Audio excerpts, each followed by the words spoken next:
Oi, pessoal. Aqui é o Ricardo, professor de matemática da UEMP, campus CCSA, Cornélio Procópio, do Departamento de Economia.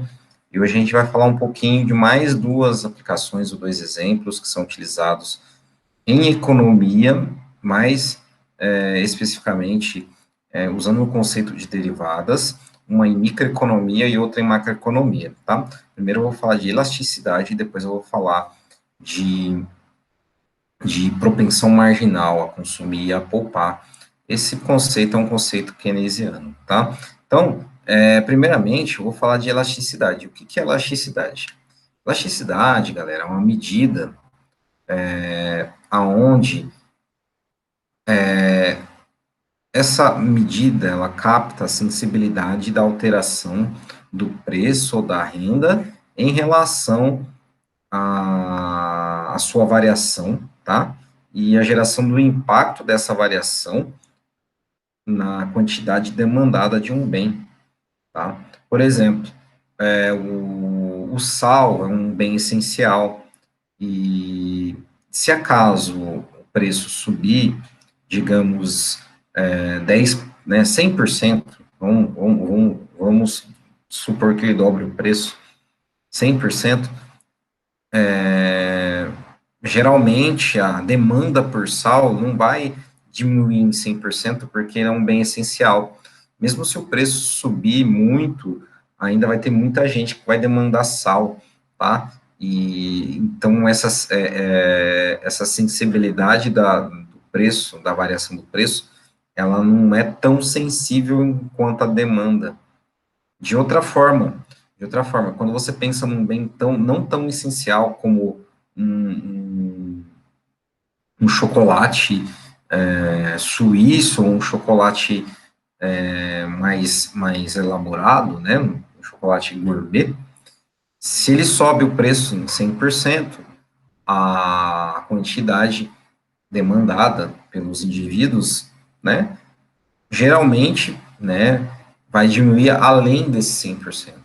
Então, a quantidade demandada vai diminuir mais do que proporcionalmente à variação do preço, tá? No primeiro caso, nós, né, como economistas, dizemos que essa variação é uma medida, né? Essa medida é chamada de elasticidade, né? E essa parte de elasticidade tem a ver com o fato da energia potencial elástica também, tá?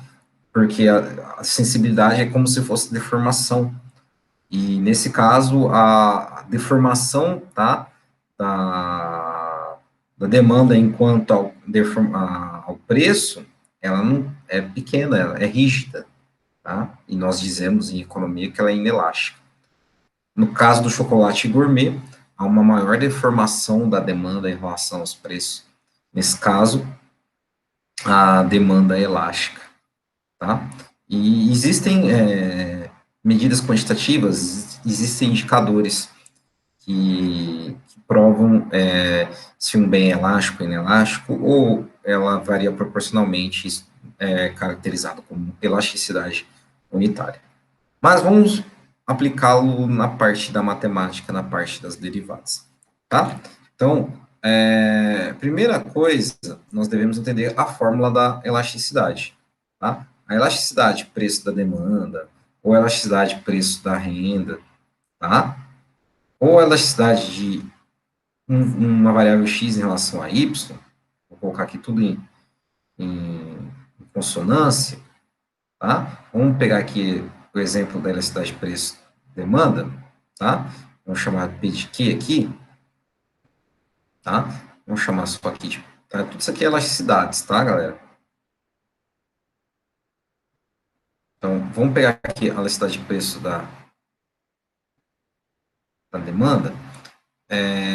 A fórmula da elasticidade nada mais é que a derivada da função demanda. A função demanda é mais ou menos assim, galera, lembra? Quantidade que depende do preço, A mais BP, sendo que B é menor que zero, tá? Porque aquela relação negativamente inclinada da lei da demanda. Então, olha só, a derivada da quantidade demandada em relação ao preço, Ou seja, essa notação de Leibniz nada mais é que vale a dizer que derivada de Q em relação a P, tá? Vezes o preço e a quantidade no ponto específico, tá? Um preço específico, uma quantidade específica, tudo bem? Então, essa é a fórmula. Então, olha só, o que eu vou fazer em azul aqui? Vamos supor que, vamos pegar uma coisa que está bem na moda, o arroz, tá? O arroz está caro pra caramba. Vamos pegar, então, que a quantidade demandada de arroz seja essa aqui, ó, 40 menos 2P, tudo bem? P varia entre 0 e 20. Então, o preço do arroz varia entre 0 e 20 nesse exemplo aqui, certo? Para encontrar a elasticidade, primeiro eu tenho que derivar a função demanda, que é essa aqui, ó, em relação a P. Como derivar, então? Derivada de uma constante é zero, e a derivada aqui de menos 2P é menos 2. Então, a derivada só é o valor de menos 2. Então, substitui aqui, ó, menos 2. Vai ficar menos 2 vezes P vezes Q. Mas, galera, eu quero deixar tudo em razão, em função, nesse caso, de P. Então, basta eu substituir aqui o Q pela função demanda. Vai ficar assim, ó, menos 2 vezes P dividido por 40 menos 2P. E aí, cada preço que eu tenho do arroz, por exemplo, preço igual a 10, é só substituir aqui e verificar qual o valor da elasticidade em termos numéricos. Por exemplo, P igual a 10, né? P igual a 10, eu tenho menos 2 vezes 10, dividido por 40, menos 2 vezes 10, que aqui vai dar menos 1, tá? As elasticidades em preço da demanda sempre, geralmente, né, são negativos.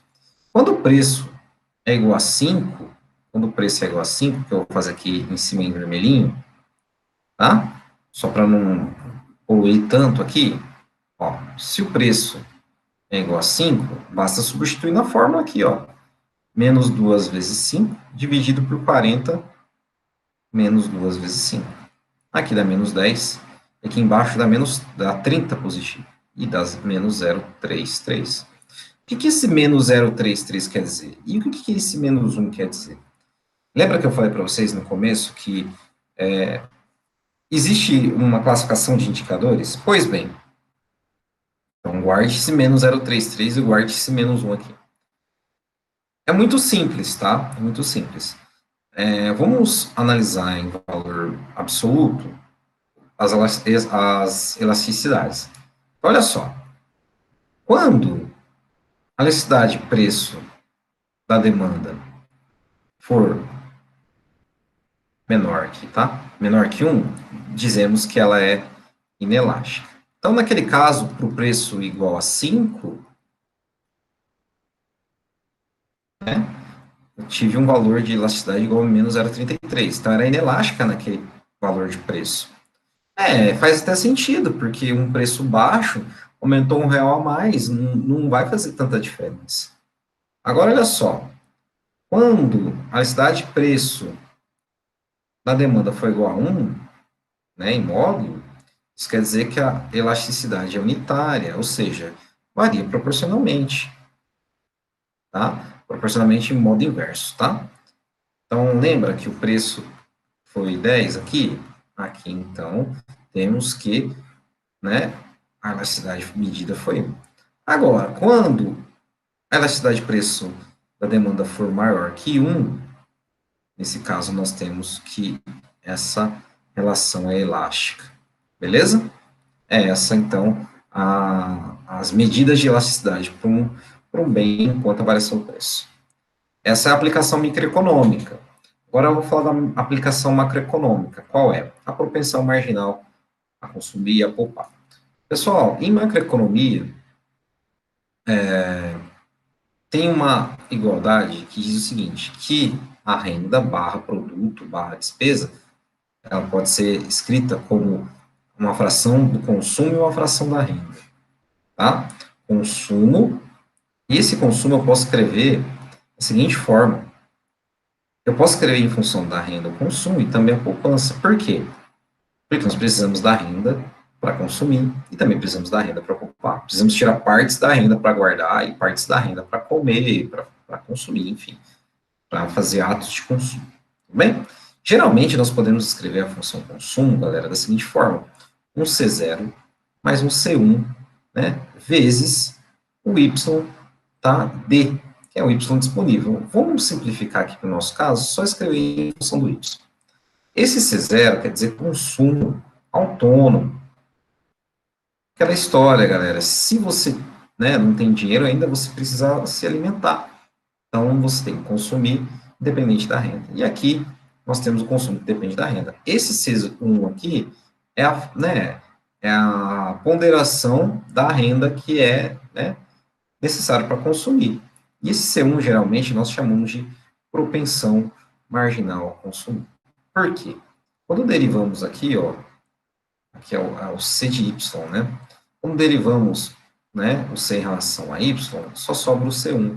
Depois vocês podem testar, porque a derivada do C0 não depende do Y, então aqui é uma constante, vai ser zero. Deriva aqui em relação a Y, vai sobrar só C1.